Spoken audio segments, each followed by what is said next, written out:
l'élection présidentielle en Côte d'Ivoire, nous ne sommes pas sans savoir que la paix est indispensable avant et après également les élections, même pendant les élections. Alors, quelle doit être la part de responsabilité de chacun, j'entends par là politiciens et peuple, dans le processus de paix? Merci. La responsabilité de chacun, c'est travailler consciemment justement à restaurer la paix, à être des agents de paix.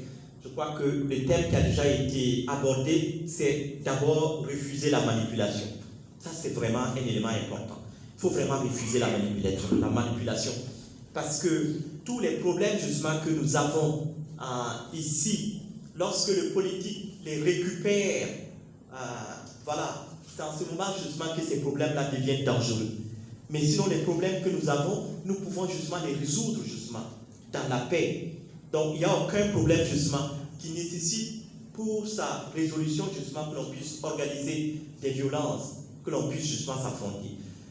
Un deuxième élément justement que je voudrais concret, nous devrons justement éviter de répandre justement les fake news, c'est-à-dire des informations fausses.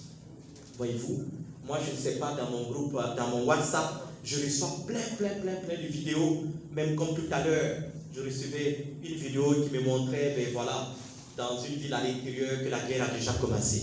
Vous imaginez les choses, je ne sais pas, peut-être que vous l'avez déjà reçu aussi. Voilà des choses qu'on ne devrait pas diffuser. Si vous êtes vraiment des acteurs de paix, vous devez faire barrage justement à tout ce qui est justement fausse, je dirais, fausse information, justement, qui n'ont d'autre but justement que d'exciter justement la haine les uns contre les autres. Ça, c'est vraiment un élément important. Un autre élément justement que je voudrais souligner, il faudrait que justement la jeunesse, comme cela a déjà été rappelé, puisse refuser justement de participer à des actions violentes.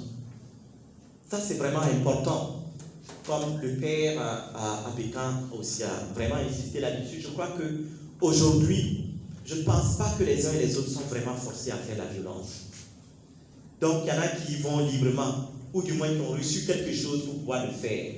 Ils devraient donc accepter donc, de se retirer de ce type de politique, parce que ça, ce n'est pas la politique.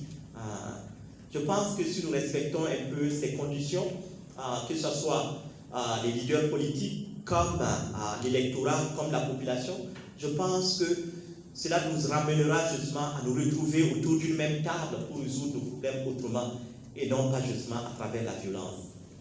Merci, mon père. Est-ce que je peux rejoindre un peu le peuple Ardo? Et c'est très important l'appel qu'il nous lance à propos de fake news.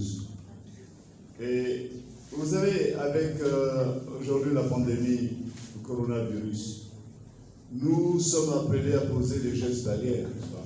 Des gestes barrières. Donc il faut des gestes barrières aussi pour que la violence ne passe pas par nous. Il faut ces gestes barrières, c'est refuser toutes ces fake news.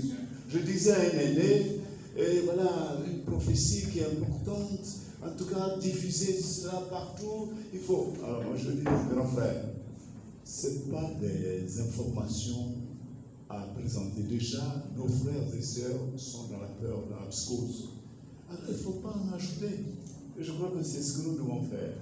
Il faut des gestes barrières pour que la violence ne passe pas. C'est très important.